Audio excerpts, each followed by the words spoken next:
Continuamos, amigos televidentes, le damos la bienvenida al señor alcalde de la ciudad de Quito, el doctor Augusto Barrera. Señor alcalde, buenos días, gracias por estar con nosotros, aunque ha venido con esa corbata amarilla que me recuerda a un equipo de fútbol del cual no soy partidario, por cierto. Y yo tampoco, Carlos, buenos días.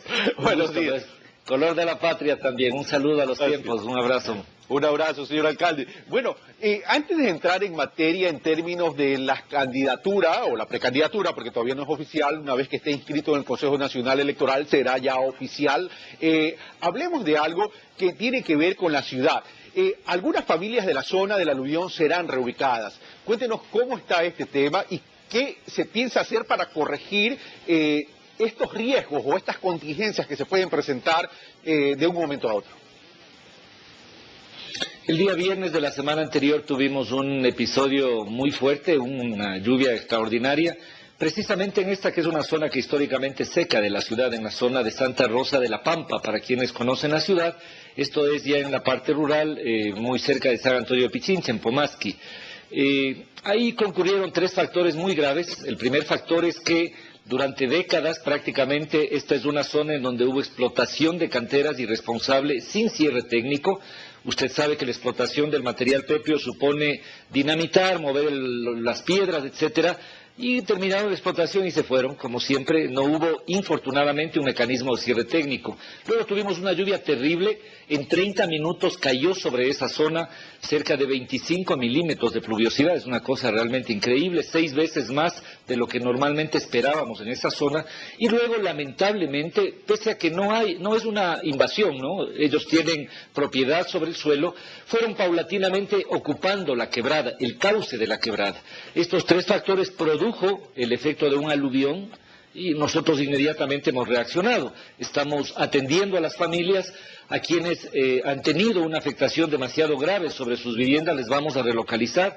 Carlos, nosotros ventajosamente en el caso de Quito hemos desarrollado a lo largo del tiempo un mecanismo muy preciso de reacción frente a las emergencias, de fondos de emergencia, de apoyo a las familias, y si es del caso incluso de relocalización física. Ya nos ocurrió cuando hemos heredado precisamente asentamientos en zonas riesgosas, hemos relocalizado ya hasta ahora cerca de 500 familias, estamos en proceso de relocalizar otras 500 más. Aquí estamos hablando de una afectación de aproximadamente 22 familias y estamos, por supuesto, atendiendo.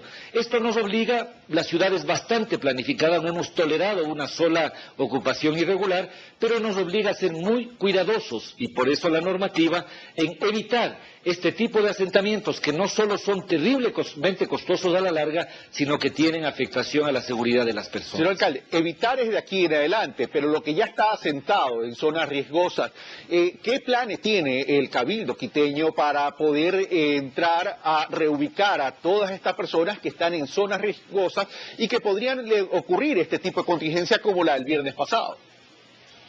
Nosotros hemos hecho un análisis muy preciso en toda la ciudad, hemos identificado precisamente estas zonas de mayor riesgo y precisamente la relocalización de la que le hablaba hace un momento hace parte precisamente de estas zonas. Digamos, teníamos para quienes conocen un poquito más la ciudad, a lo largo de la Simón Bolívar, teníamos zonas como La Forestal, Paluco, San Francisco, varias de estas zonas que normalmente eran las más riesgosas en los inviernos, han sido ya articuladas a este plan de relocalización y permite eso bajar. Esto vamos a hacer sistemáticamente, es decir, impedir absolutamente ubicaciones en sitios riesgosos a futuro, pero al mismo tiempo ir logrando resolver el pasivo que hemos heredado. De hecho, el día de ayer hemos lanzado un programa muy importante, ya no solamente regula tu barrio, hemos avanzado mucho en eso, de 400 barrios irregulares hemos legalizado casi 300, pero haciéndolo bien técnicamente. Ahora estamos en un proceso de regulación de la casa, de la construcción, porque muchos de estos casos, como el que estamos mirando, digamos, hay un invierno fuerte, cae una granizada, la casa es precaria y entonces tenemos un problema grave de colapso del techo, etcétera. Entonces, estamos trabajando muy fuertemente en una capacidad de respuesta enorme, pero al mismo tiempo en la prevención, que es sin duda lo más importante. Y en ese sentido, ¿en qué tiempo se piensa eliminar estos pasivos que usted ha dicho han sido heredados? No es una cosa de corto plazo, es un trabajo gigantesco y usted entenderá que además es un trabajo tremendamente costoso, ¿no? En el caso nuestro, nosotros estimamos que en un rango de alto riesgo tenemos aproximadamente 1.500 familias. Eso nosotros aspiramos el próximo año a relocalizar prácticamente la totalidad de esas 1.500 familias. Pero cosas como las que ocurrió ayer, sin duda tenemos bastantes más lugares de la ciudad que pueden tener esta situación. Por eso permanentemente nuestro llamado. No tiene ahora que ir a un traficante de tierra ni que invadir. Hoy tenemos una gran oferta de vivienda. Primero. Segundo, por favor vaya y regularice su situación. No hay mejor cosa que tener el barrio y su propia casa regularizada. Puede acceder a bonos, apoyos, puede hipotecar, puede heredar, en fin. En definitiva es una cosa suya. Tenemos que salir de esta cultura, a veces de la no legalidad, a una cultura que permita que la gente tenga claridad y seguridad, lógicamente, en su construcción. Bueno, ustedes aspiran a regularizar 400.000 viviendas, de acuerdo a la noticia que nos trae Diario El Telégrafo en una presentación que hizo usted el día de ayer. Sí. El día de ayer hemos lanzado un programa que es Regula tu Casa. Este programa es muy importante porque la gente ya tiene el barrio regularizado, pero no tiene regularizada la construcción. ¿Sí me explico? Casi el 60% de viviendas no tienen regularizada, no solamente a nivel de sectores populares, también a nivel de sectores medios e incluso de sectores altos. Se hace una adecuación, se construyen edificios, se regularizó alguna vez una parte, no el resto. Hemos planteado que durante estos próximos 2 años hemos establecido una ordenanza que le permite a cada uno de los quiteños, a quienes nos escuchan, a partir del 5 de noviembre, pueden acercarse a cualquier administración y presentar los datos que les vamos a pedir para regularizar su casa. Y en los barrios más pobres, que antes tenían este programa, iban donde un arquitecto a que les haga el plano y les cobraba más que la casa, entonces ahora vamos a tener brigadas municipales en estos cerca de 500 barrios, digamos los más pobres, para que sean nuestros propios funcionarios que le ayuden a estructurar el plano de su casa, que le den una recomendación, que vean si hay un problema de orden técnico. Y si no hay estos problemas, de una vez regularizamos su casa. Este es un trabajo que va a tomar 2 años, eso dice la ordenanza, y vamos a tener brigadas permanentemente que permitan a iniciativa municipal viendo esta situación. El esfuerzo de tener una ciudad ordenada es vital. Me parece que lo que vemos, digamos, nosotros hemos tenido problemas, uno mira en otras ciudades, en ciudades que están muy cerca de ríos o a nivel del mar, inundaciones, problemas gravísimos de falta de servicios, hay ciudades que tienen 30 a 40% de la ciudad no regularizada, no es ventajosamente el caso de Quito, pero hay que mantener un esfuerzo permanente para evitar esta ilegalidad en los barrios y en las propias construcciones. Ahora, y mientras no se legalice esto, termina afectando no solamente a la ausencia de una cultura de legalidad, sino termina afectando al catastro de la ciudad de Quito, que es importante que se actualice también. Obviamente, en esto sin embargo hemos avanzado mucho, Carlos, y ventajosamente hemos logrado que la estructura general del catastro sea una estructura que ha avanzado mucho.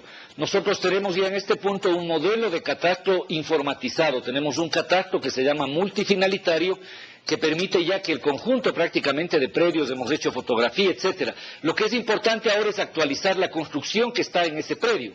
Esto es importante, ¿no? Es decir, no solamente la definición del predio, sino actualizar el permiso constructivo para tener las condiciones de seguridad. Tiene servicios básicos, tiene una estructura básica, una estructura constructiva que le da seguridad y tiene acabados que permiten habitabilidad. Es decir, me refiero fundamentalmente baños terminados de ventanas, etcétera. Esas condiciones técnicas posibilitan precisamente que las personas tengan certeza en la construcción que están haciendo.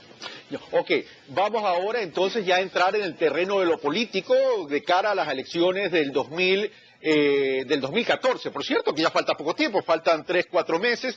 En ese sentido, señor alcalde, tuve la oportunidad ya de entrevistar a quienes podrían ser sus opositores, ya vemos así, o contendientes dentro del proceso electoral, tanto a Juan Carlos Solines, tanto como a Antonio Ricaurte. Me faltaba la entrevista con usted. En una declaración hecha por Juan Carlos Solines dijo lo siguiente: el alcalde de Quito, el doctor Augusto Barrera, ha tenido 4 años y en estos 4 años ha tenido 3.200 millones de recursos financieros y no ha podido resolver los problemas estructurales de Quito.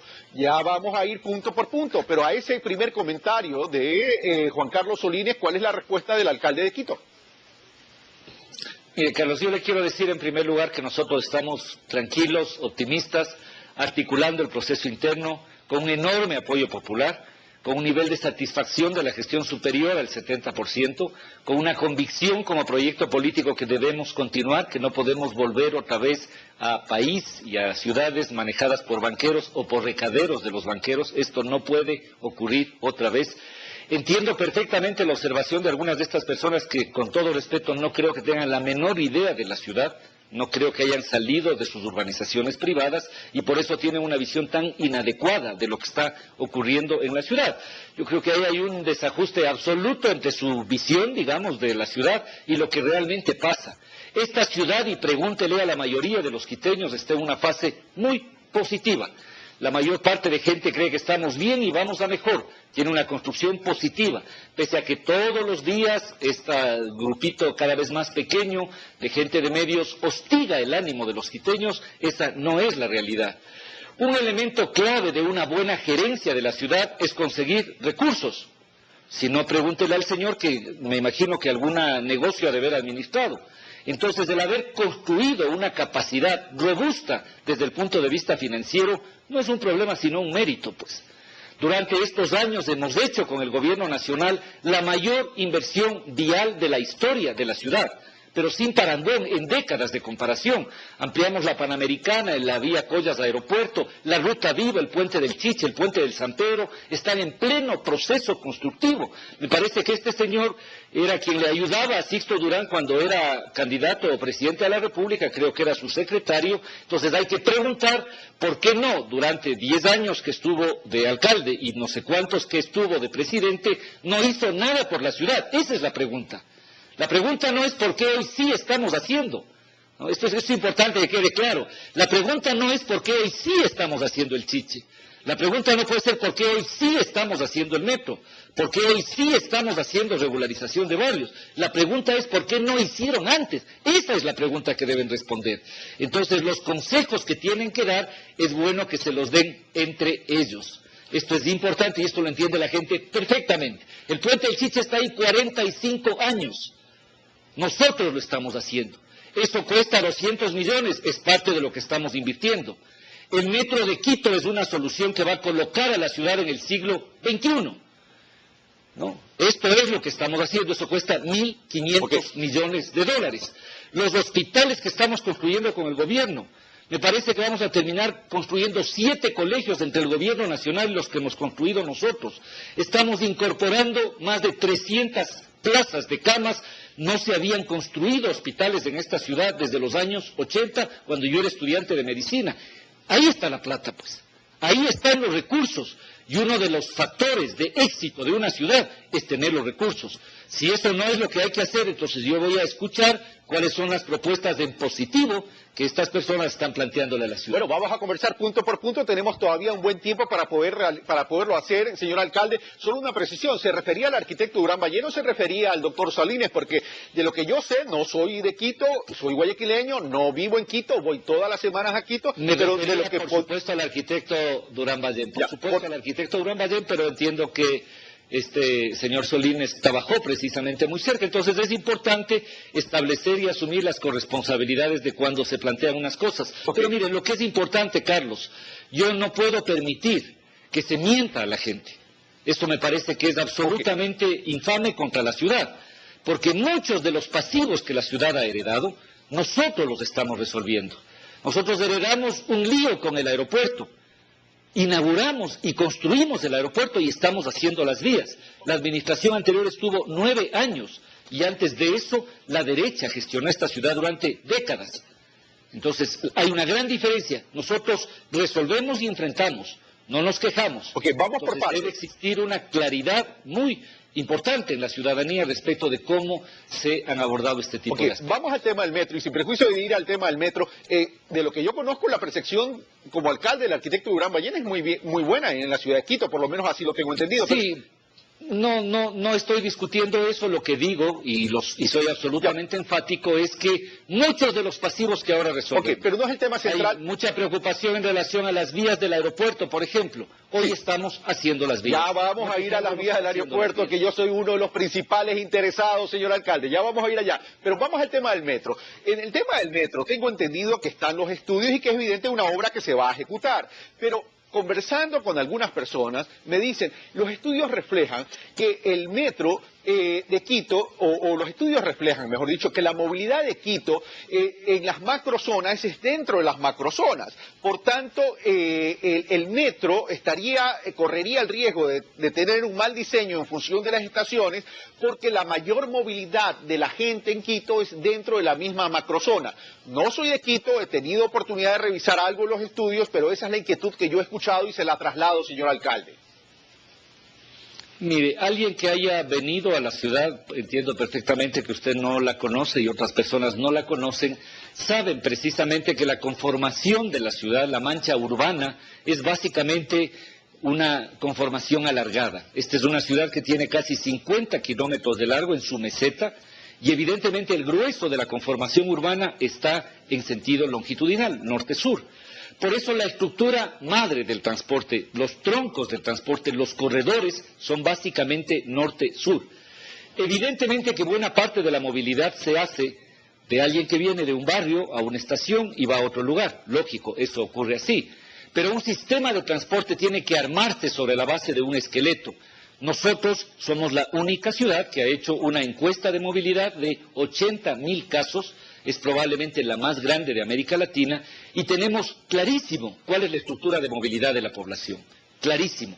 Esa estructura de movilidad de la población tiene evidentemente un eje importantísimo en alguna de las etapas de su viaje. Usted viene del barrio, hace una parte de su trayecto norte-sur y va a otro lugar. El metro no es una cosa que está aislada, eso hay que entender. El metro es un sistema integrado de transporte público. Si no conoce bien Quito, seguramente conoce otras ciudades, y entonces se da cuenta que al metro, a la estación, llegan buses alimentadores, o de ahí van buses a los barrios. El metro está conectado con el corredor, con la ecovía, con el corredor central norte.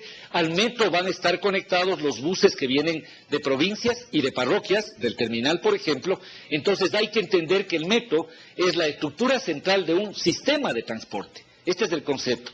Ese sistema de transporte incorpora como columna vertebral el metro y alrededor de eso un conjunto de sistemas. El estudio que hemos hecho, que es un estudio de factibilidad técnica, financiera y económica, plantea inclusive que el metro operaría, en el caso de Quito, en el primer año prácticamente con cerca de 400.000 pasajeros. Y el sistema integrado de transporte, es decir, todos los alimentadores hacia el metro, permitirían que cada persona de los quiteños, 92% de los quiteños, tengan una parada del sistema a menos de 4 cuadras. Entonces, esto es un elemento muy robusto.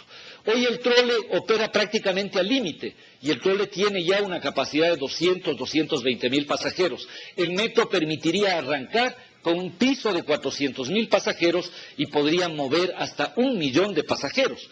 Los metros no son intervenciones de corto plazo.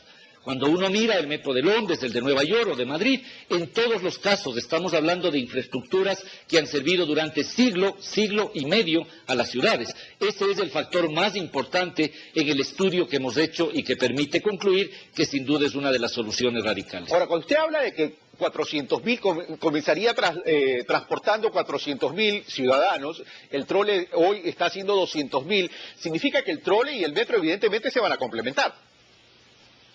Significa que en este momento la capacidad vial para seguir fortaleciendo el trole está limitada.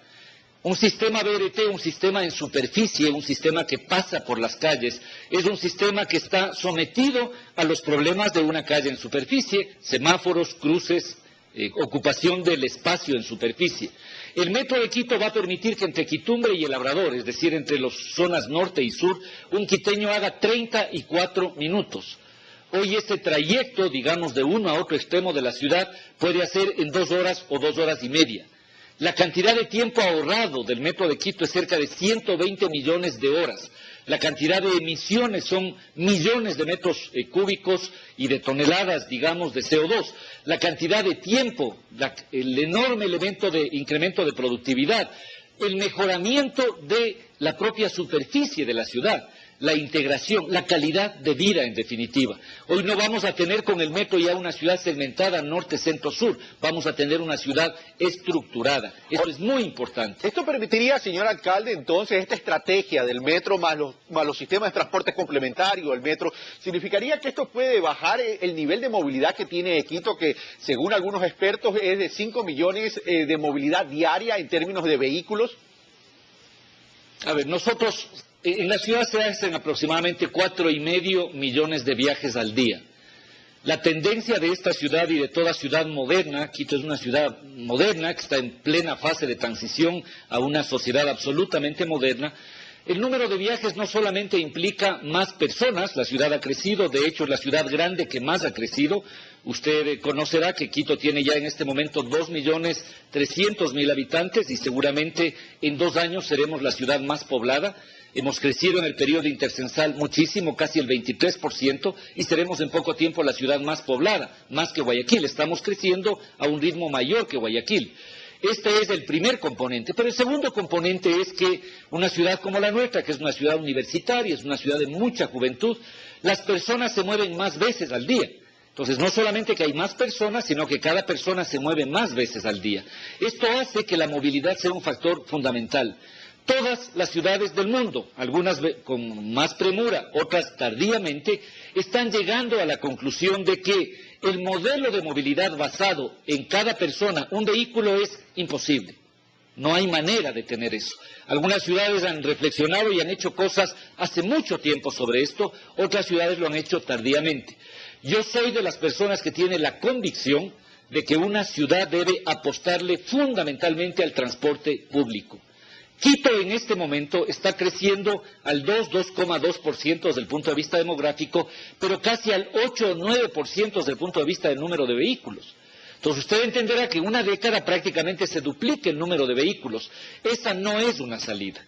La salida es mejorar los sistemas de transporte público, fortalecer, evidentemente, estamos haciendo un plan vial, pero establecer mecanismos de regulación del uso de las vías en relación al transporte público. Porque en Quito el 25% se mueve en vehículo, pero el 75% se mueve en transporte público. Entonces, evidentemente, eso es lo que debemos fortalecer. Ese es el concepto que tenemos.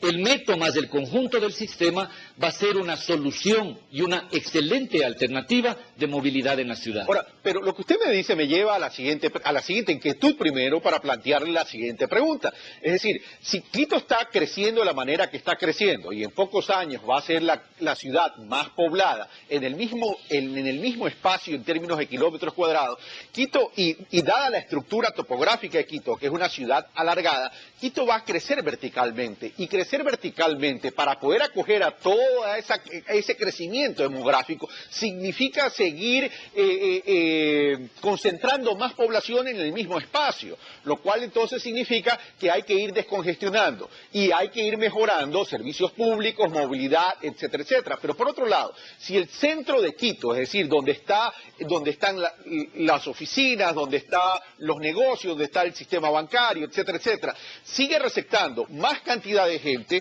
va a llegar un momento dado que eso va a colapsar. Entonces, parte de la estrategia debería ser también desconcentrar toda esa zona. Señor alcalde. No es así. No, por eso le digo, estoy planteando una inquietud. Sí, claro, por eso mismo yo le voy a dar mi punto de vista. Todos los debates en este momento respecto del modelo de crecimiento de las ciudades plantean que es absolutamente irracional un crecimiento expansivo. Uno cree que descongestiona, pero seguir creciendo y creciendo y creciendo la mancha urbana, lo que provoca es que tenga que llevar agua potable y alcantarillado a 50, 70, 80 kilómetros. Implica que tiene que llevar transporte público, UPCs, escuelas, todo eso. Eso es una cosa que a la larga termina teniendo un costo terriblemente oneroso y un modelo de vida tremendamente complejo. Si usted mira el modelo de urbanización de las ciudades europeas, ahí tenemos básicamente ciudades compactas, ciudades que pueden tener un mayor nivel de densificación. Por eso hay que mejorar la calidad de servicios.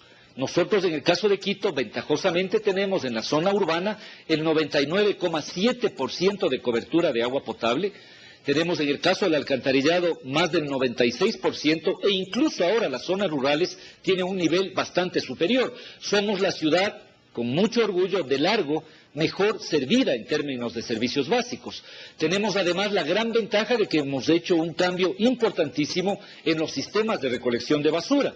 Hoy recogemos el 97% de domicilios con una empresa pública y estamos modificando ya a un sistema de contenerización. Tenemos y hemos construido con gran esfuerzo una red de parque y áreas públicas. Tenemos plazas, bulevares, precisamente en estas zonas. Pero estamos convencidos que la ciudad puede soportar un nivel mayor de densificación. El factor clave de esa densificación es el uso del espacio público y, en segundo, la movilidad. Si usted conoce Manhattan o el centro de Madrid o París o cualquiera de estas ciudades, sabrá perfectamente que la gente se mueve sin ningún problema en un sistema de transporte público. Usted saca su vehículo la tarde, la noche, el fin de semana, pero no se le ocurre ir a hacer la compra en el supermercado, en su vehículo, en el centro de Nueva York. No se le ocurre. Eso lo que provoca evidentemente es un cambio en el patrón cultural, en un modelo de ciudad que es un modelo además ambientalmente sustentable. Cuando tenemos estas ciudades expansivas, nos comemos completamente el ecosistema de alrededor. Prácticamente destruimos la zona agrícola, destruimos las zonas protectoras, nos tomamos el manglar, vamos al estero, en el caso de las ciudades que están en la zona de costera, en el caso de aquí se quitan los bosques protectores. Nosotros hemos tenido medidas radicales, por ejemplo, hemos impedido el crecimiento hacia el occidente, hemos declarado el Pichincha como parque metropolitano, por lo tanto, ni una casa más en esa zona. Esas son las zonas en las que se producen situaciones graves, ni una más. Entonces, nuestro concepto de ciudad es ir a un modelo de ciudad con mayor nivel de compactación, una ciudad que puede tener evidentemente un crecimiento en altura más importante. No estoy hablando solo de edificios, de un edificio de 40 pisos, estoy hablando que la edificabilidad en general puede perfectamente, en lugar de tener una casa de un piso, tener 3, 4 pisos. Eso además tiene un enorme ahorro desde el punto de vista social, porque ya hemos construido ese suelo urbano. Lo que es una locura es tener suelo urbano vacante que engorde precisamente a los tenedores de tierra y por otro lado sigamos haciendo invasiones y presencia de la ciudad 40 kilómetros afuera. Esto es una locura. Por eso hay un concepto muy claro del tipo de ciudad que estamos construyendo y esa es la que estamos haciendo aquí con toda claridad. Hay gente que puede tener otro punto de vista. Hay gente que puede decir, bueno, los pobres váyanse nomás a algún lado sin servicios y los ricos nos vamos a un suburbio rico. Ese no es el modelo de ciudad que tenemos aquí y no es el modelo deseable de ciudad que queremos en Quito. Y señor alcalde, ya para terminar, y esta es la pregunta que muchos guayaquileños estábamos esperando su respuesta, es ¿cuándo van a estar terminadas las vías para Tababela, Quito-Tababela? La Collas Aeropuerto, que está a cargo del Ministerio y del Gobierno, en julio del próximo año, incluyendo ya el puente, es decir, ya todo el componente de la Panamericana y buena parte del trazado vial está muy avanzado. Lo que ha dicho el Ministerio, y lo que hago es prácticamente hacerme eco de eso, es que en julio del próximo año tendremos la Collas Aeropuerto. En el caso de nuestras responsabilidades, la fase 1 de la Ruta Viva, que nos llevará prácticamente hasta la zona de la primavera, inauguraremos ahora en las fiestas de Quito. Está ya muy avanzado, lo que nos lleva hasta la primavera. La fase 2 de la Ruta Viva, el puente del San Pedro lo tendremos en mayo y el puente del Chiche lo tendremos en agosto probablemente del próximo año. Son obras enormes, estamos hablando de un puente del Chiche de 6 carriles de 330 metros de luz, del puente del San Pedro, son obras enormes. Estamos haciendo, el próximo año entregaremos por fin a la ciudadanía estas obras. El aeropuerto está ya en la fase de ampliación 2, estamos construyendo la plataforma aeroportuaria, esto es una zona económica especial, hay inversiones comerciales, hoteleras, estamos en una fase muy activa, es nuestro puerto seco, ¿no? Es decir, el debate que en Guayaquil hay del puerto, en el caso de Quito es nuestra plataforma productiva y exportadora y realmente hemos tenido muchos avances, no frecuencias directas a la ciudad, incremento del 8% del número de turistas, una plataforma exportadora para flores sumamente importante. Estamos trabajando en esa dirección, Carlos. Señor alcalde, muchas gracias por estar con nosotros. Gracias a usted, un saludo. Un saludo.